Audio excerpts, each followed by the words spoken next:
Mundura lamun kowe isih kepengin dawa umurmu ayo ora sak kakek bebangal Jayajata njogeta tendhangi sumekyan.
Mandura ugi mapan wonten ing negari Ngastina mriki.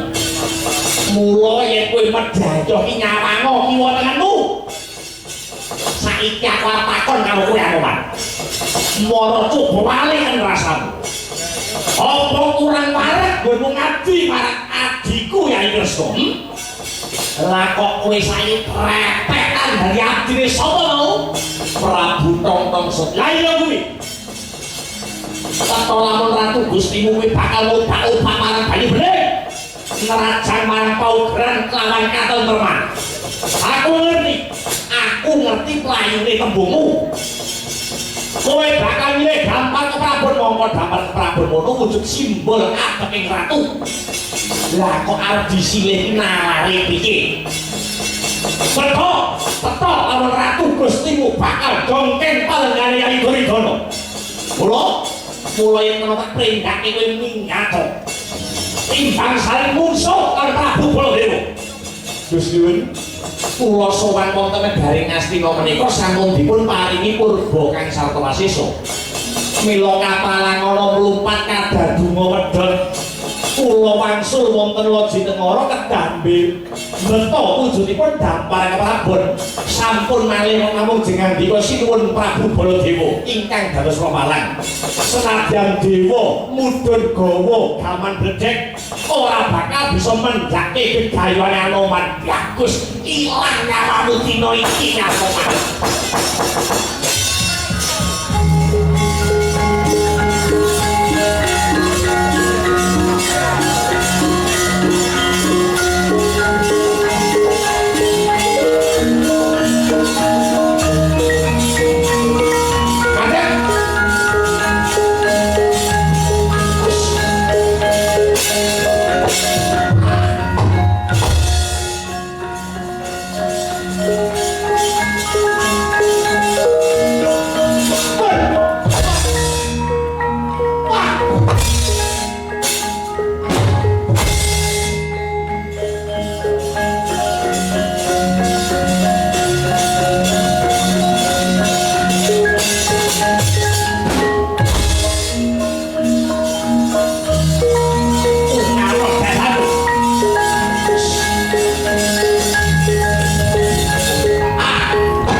aku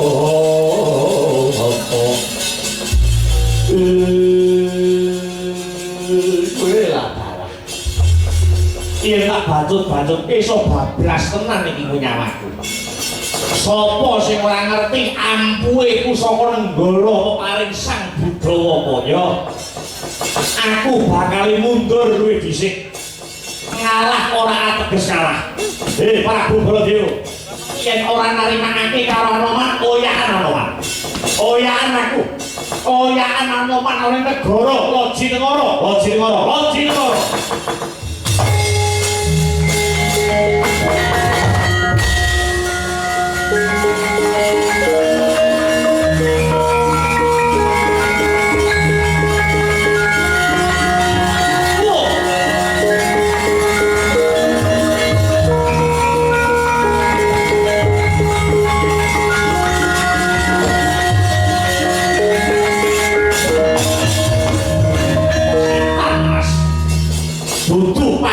Senopati perang burung bucik sing dadi kulitmu durung muncrat sing dadi getihmu wis ninggalake Mahabharata ya nanging Baladewa isih krungu kelawan sumbarmu Anoman yen to aku ndokon ngoyak nganti tekan negara Loji Negara sipate wong Mandura ora kuat mambu tantang tak oyak nganti Loji Negara sisan gawe tak gulung Loji Negara tire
Kusuma mayu barajaning bumi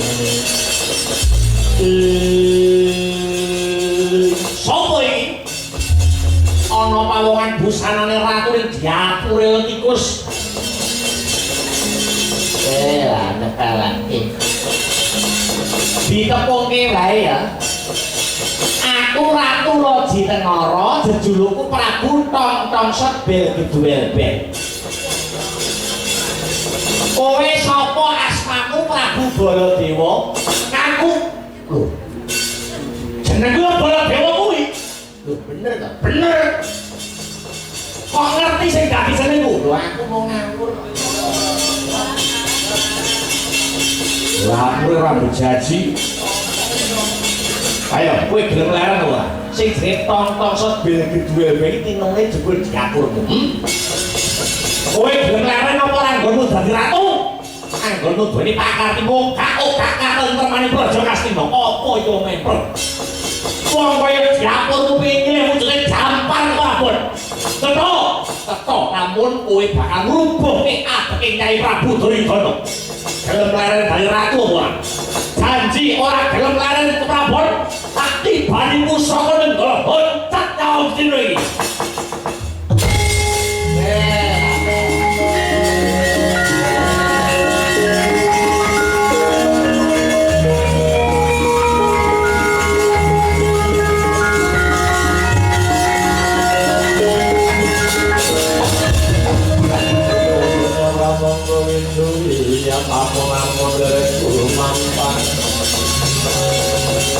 Malodek manco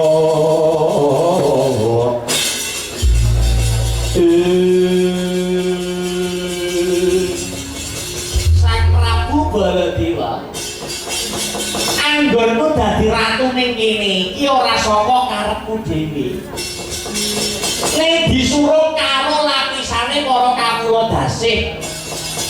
Ewa dene Sang Prabu kok kepengin nglereni anggonku dadi ratu, ya tak leren.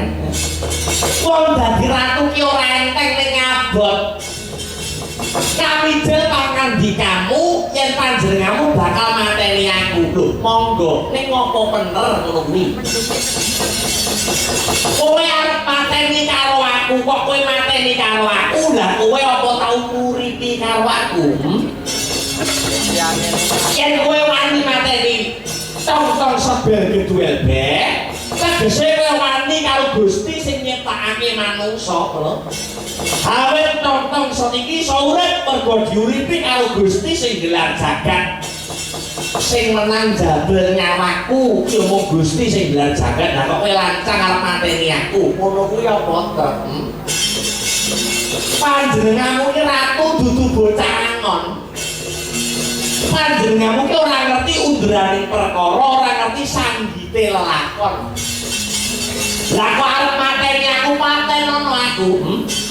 Aku terima.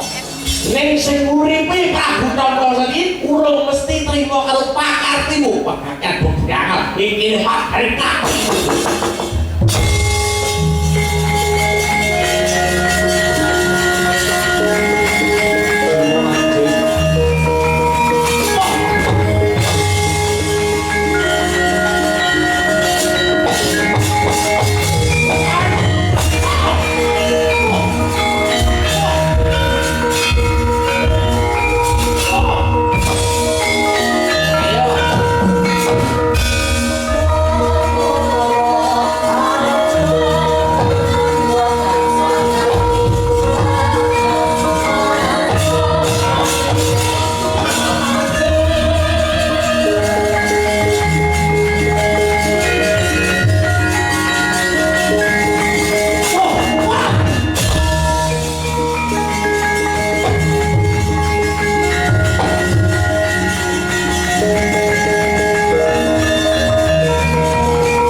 Jadi kaya ngopo kepiye? Aja gembelo sirahku. Jagat iki bisa tentrem mergo ana Dewa Wisnu. Monggo Dewa Wisnu nitis marang adhiku Kresna. Kresna, kowe ora bisa mateni ratu sing jenenge Tantaka sebel kowe rasa ngaku dulure ratu mandura.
Lekincanging halus oleh sang magambrung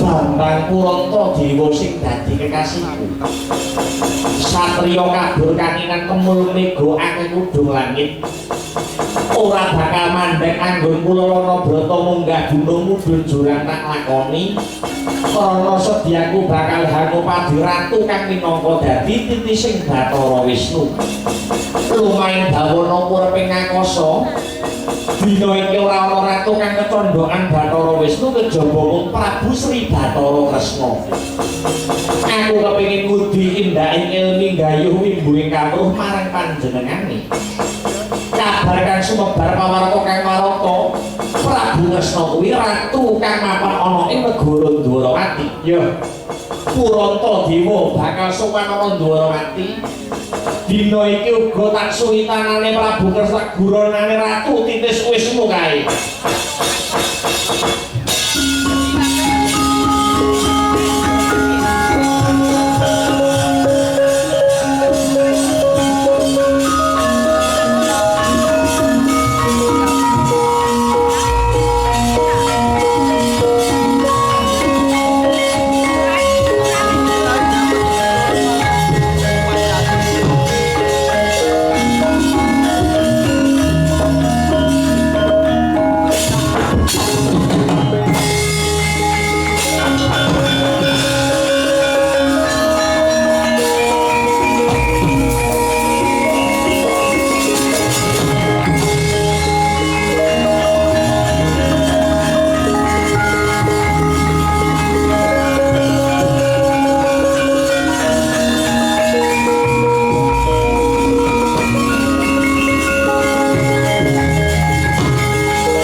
Kaya serta